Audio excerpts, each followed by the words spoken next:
महान हर दिन पैदा नहीं होते हैं, वे एक सदी में एक बार पैदा होते हैं और आने वाले सहस्त्र वर्षों में याद किए जाते हैं। जी हाँ, आज हम बात करने वाले हैं एपीजे अब्दुल कलाम जी के बारे में। अबुल पाकिर जैनुलाब्दीन अब्दुल कलाम इनका पूरा नाम, जो मिसाइल मैन और जनता के राष्ट्रपति नाम से जाने जाते हैं। भारतीय गणतंत्र के 11वें निर्वाचित राष्ट्रपति थे। वे भारत के पूर्व राष्ट्रपति, जाने माने वैज्ञानिक और अभियंता यानी इंजीनियर के रूप में भी विख्यात थे। इंतजार करने वालों को उतना ही मिलता है जितना कि कोशिश करने वाले छोड़ देते हैं। डॉक्टर एपीजे अब्दुल कलाम का प्रारंभिक जीवन बड़ा ही दुखमय रहा। अब्दुल कलाम जी का जन्म तमिलनाडु के रामेश्वरम तमिल मुस्लिम परिवार में 15 अक्टूबर 1931 को हुआ था। इनके पिता का नाम जैनुलाब्दीन था, जो पेशे से नाव के किराए पर देने और बेचने का काम करते थे। कलाम जी के पिता अनपढ़ थे, पर उनके विचार आम सोच से कहीं ऊपर थे। अब्दुल कलाम जी अपने जीवन में राष्ट्रपति होने के अलावा शिक्षक, वैज्ञानिक और लेखक की भूमिका निभाई थी। कलाम के पिता कलाम को कलेक्टर बनाना चाहते थे और अब्दुल कलाम का सपना पायलट बनने का था।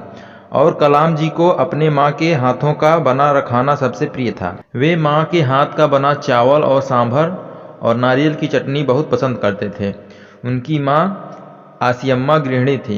उनके पिता के पास एक नौका थी जो हिंदू तीर्थंकरों को रामेश्वरम तक छोड़ती थी। कलाम जी को कम उम्र में पारिवारिक आय पूरक होने के कारण समाचार पत्र भी बेचना पड़ा था। कलाम अपने 4 भाइयों और एक बहन में सबसे छोटे थे। जब कलाम जी 5वीं कक्षा में थे तो उनके शिक्षक श्री शिव सुब्रह्मण्यम अय्यर विद्यार्थियों को बता रहे थे कि कोई पक्षी कैसे उड़ता है।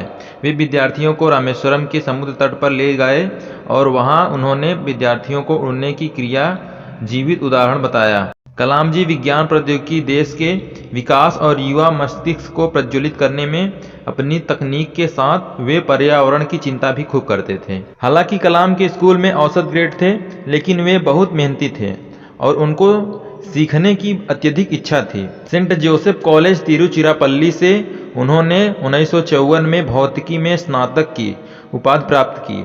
वे 1955 में मद्रास इंस्टीट्यूट ऑफ टेक्नोलॉजी में एरोस्पेस इंजीनियरिंग का अध्ययन करने के लिए मद्रास चले गए। कलाम जी अपनी सारी दीक्षा के बाद 1992 में रक्षा मंत्री के वैज्ञानिक सलाहकार बने और सरकार के प्रमुख वैज्ञानिक सलाहकार बने। देश के 1998 के परमाणु हथियारों के परीक्षण में उनकी अपार भूमिका ने भारत को एक परमाणु शक्ति के रूप में मजबूत किया।